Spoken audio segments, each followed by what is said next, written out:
All right, we're here with Rhys Martin, the president of the Oklahoma Route 66 Association. We met a few weeks back. What was it, 3 or 4 weeks ago? Yeah. And man, really excited to talk to you. You are a busy guy. You are doing all kinds of stuff this year, and you've done all kinds of stuff years previous. So um, I just want to know kind of how you got started in all this Route 66 stuff.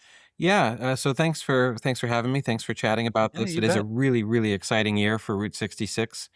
I got into the road originally as a photographer. The short version of the story is in 2009, I left the country and traveled for 10 months out and lived out of a backpack, Southeast Asia and Europe. And that it changed my life. I came home to Tulsa, Oklahoma, where I still live.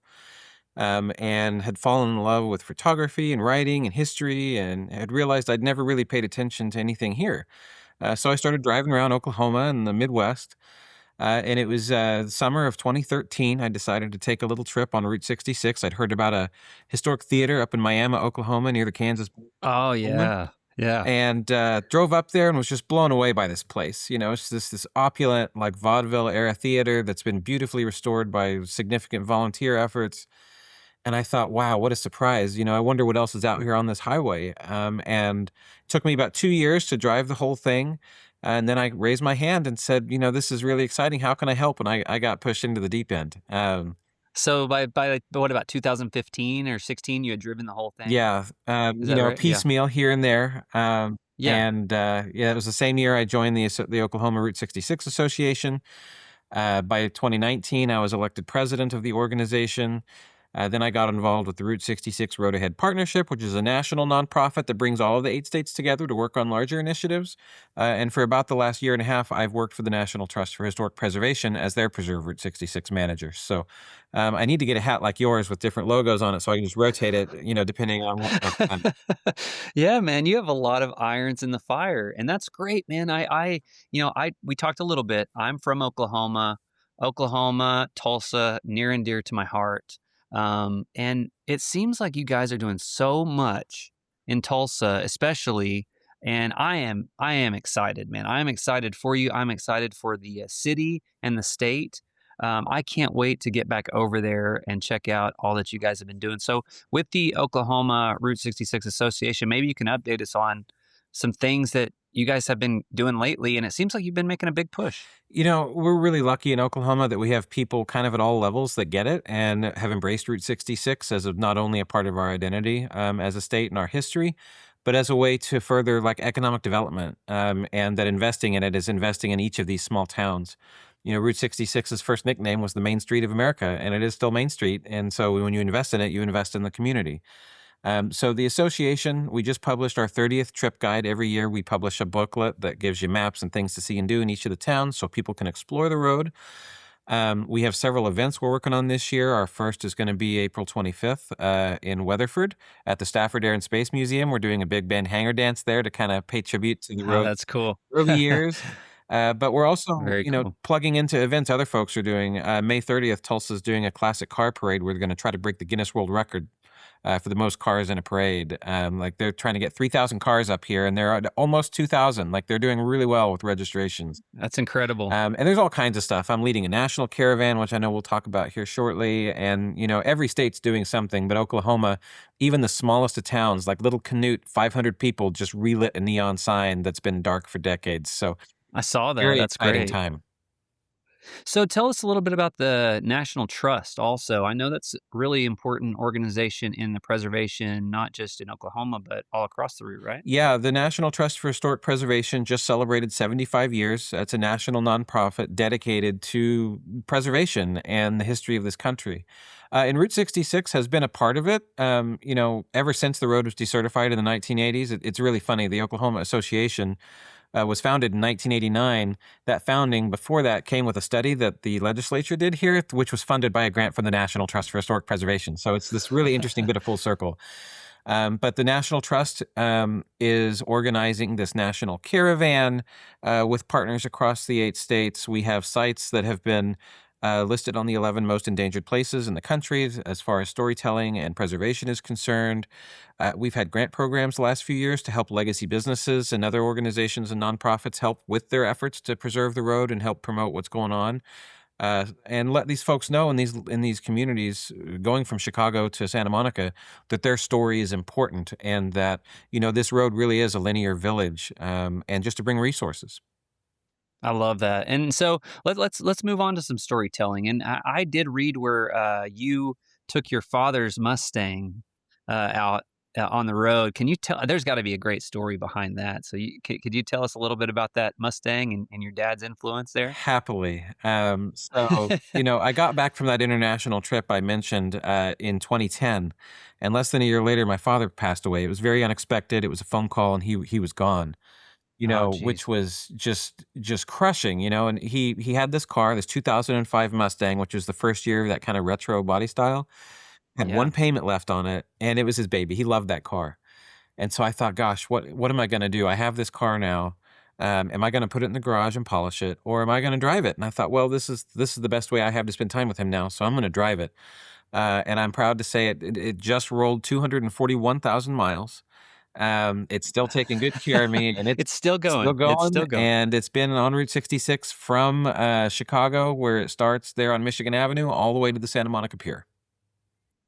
What a great way to keep your father's legacy alive. And I think that's such an important part of Route 66 that we don't always talk about. And it's those stories, it's those memories, it's a sense of community and family that not only keeps us going, but keeps Route 66 going. And I know you do a lot of talks about Route 66 and the importance of it. And so maybe you can talk about the storytelling piece and how important it is for these small communities, like you spoke about, to tell their story and how important it is in the preservation of Route 66 storytelling. Yeah, I mean, the road is full of really wonderful things to see, like the Blue Whale or Cadillac Ranch or the Painted Desert.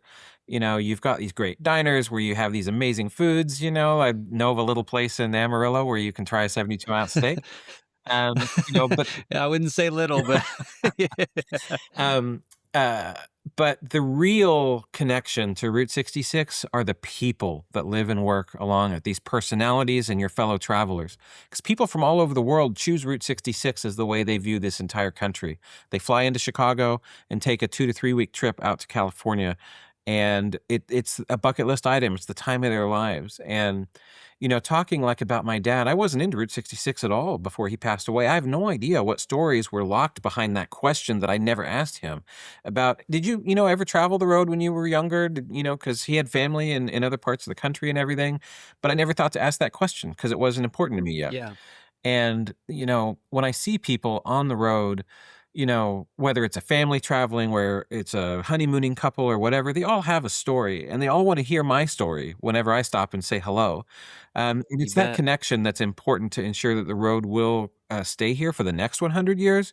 Because, I mean, preservation obviously is really important. The road needs to stay authentic and it needs to stay connected to its history you know, but more important than that, even than the brick and mortar, is this connection, of the people, of the evolution of the road, and each of these communities have their own individual little, bit of sand in the beach, that makes up the corridor.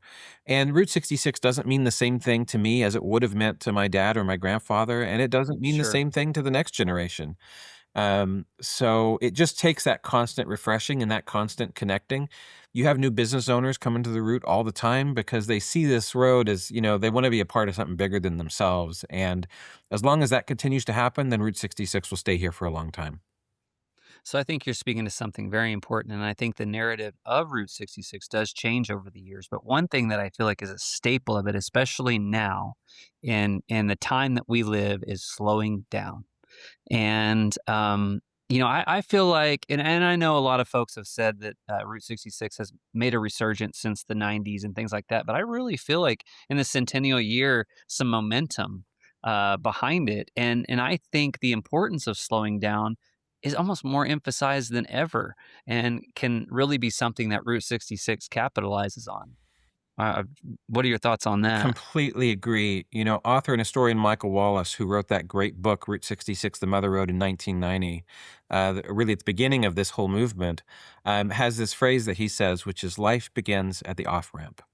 And Oh, I love that. it's just nice to slow down, put your phone away for a while, have a real conversation with somebody, have a meal that you can't replicate at the next, little cluster of businesses that's the same businesses in the same type of shopping center.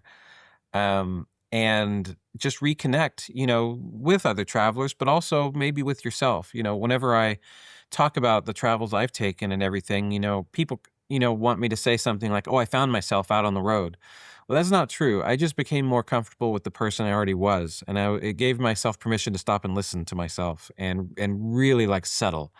And anybody can have that experience as long as they get themselves in an environment that kind of gives you that permission. Yes, for sure. It's in this world of email and text messages and everything else. Like, it feels like you can never disconnect and unplug. But Route 66 is a little bit of a good excuse to do that. Well, I know I am looking forward to this summer where I'm going to get to travel with you and a bunch of other like-minded folks. And although we will be traveling the route over 3 weeks, I think the ultimate goal is to experience and kind of create our own story, but also feel some of that slowing down and really getting some perspective on what life's all about. So maybe you can tell us a little bit about the caravan this summer that we'll be doing, and some more details there. Yeah, so this caravan, when you talk about celebrating a highway that's more than 2,000 miles long, a road trip feels like the best way to do that. So this caravan is going to be made up of representatives from all of the 8 Route 66 states, the National Route 66 Commission, a car representing the international community because so many people from around the world come along and travel the highway. The National Trust is doing a mapping initiative where they're going to take like basically a GoPro on one of the cars and do a point in time survey, almost like a Google Street View of the entire road. So at any point in the future, we can look at the road in 2026 and see its condition, what's changed. It's almost like a time capsule Absolutely. in a way, almost. Yeah. And then the Big Texan is joining us, kind of celebrating the road in their unique fashion by doing their 72-ounce steak challenge every night in the communities that we stop in. But overall, the goal of the caravan is to promote it as this corridor of storytelling and of preservation. And so we're going to stop at places to show like the preservation successes over the last 30 years, as well as the ongoing need for that support beyond 2026. None of the road is going to disappear the next year. These communities are still going to be here. These small businesses are still going to be here. And to your point, I think the Centennial is a really great opportunity to kind of educate people that this road does still exist and it is still worth traveling. And so I'm excited for it to help kind of start the ball rolling for the next, 100 years. Well, and not only that, I've talked to a lot of folks that, and a lot of folks that have been on Route 66 and in the preservation effort for a long, long time. And they even talk about the importance of the evolution of Route 66 and what it can become. That they'll often say, we can't save everything, but we can turn it into something new. So what are some things? I mean, I'm excited to get out there and see not only the old stuff, but also how it's evolving, how it's, how it's being refreshed. And maybe you can speak to some of the things that, some of the new things No, that are happening. Yeah, I like to say that Route 66 has always been a road to the future, and in those early days, it was just paving the thing. It took 12 years to pave Route 66 from end to end, and we're past that now. But the road has always been changing and adapting, and coming back from the brink of destruction and irrelevance. And part of that is taking some of these historic structures and adapting them for new uses, or having new businesses come in. Pops in Oklahoma, near Oklahoma City, up in Arcadia, is a great example where it's a new business, but they have this 66-foot tall soda bottle out front. You go in and you've got every flavor of pop you can think of that really ties Very into cool. that legacy of the road. And there are so many stories of people coming to Route 66, finding an old property that needs a little bit of love, pouring their heart into it, and doing something new, but still kind of has its foot in the past and in this road story. And they're just like the next generation of what this highway means. I mean, the U drop in Shamrock, Texas has electric vehicle car chargers outside, so the corridor is gonna continue to change. And you're right, we can't save everything, but if we can get people to think about what's important and how to preserve the authenticity of the road, then all Right. these new things will blend right in with this old stuff next door. I totally agree, man. And I am so excited to get on the road with you this summer. And I'm hoping we can do this again. We're going to be live streaming every day on the trip, and maybe we can catch you. I know you're going to be a busy guy, but maybe we can catch you a few times to ride in a vehicle with us and talk us through Route 66 a little bit and some of its history. I'd love that. I'm really lucky that here in Tulsa, we've got a gentleman that we're in talks to essentially borrow his 1964 station wagon to make the trip in. And I know some other folks are planning some really incredible vehicles, and Oh, we there's got some some Model public. A's, right? Yeah, there's a The 1930 Model A coming from Texas. Oh, cool. So just a lot, and the public can join, and we have some great partners too. Best Western is helping sponsor this, as is Stuckey's and Route 66 Navigation, and it's people love Route 66, and we're really lucky, and we get a really excellent chance to celebrate the road this year. Well, everyone can check it out. GoRoute66.com. We're going to be streaming every day. And Rhys, you are a vital part of the effort of Route 66 and its preservation and promotion. And man, we can't thank you enough for what you're doing. Thank you so much, and look forward to seeing you on the road, sir. All right. We'll talk to you soon. Thanks. Thanks. Hello, fellow travelers. Download the GoRoute66.com mobile app so you can keep up with all things Route 66.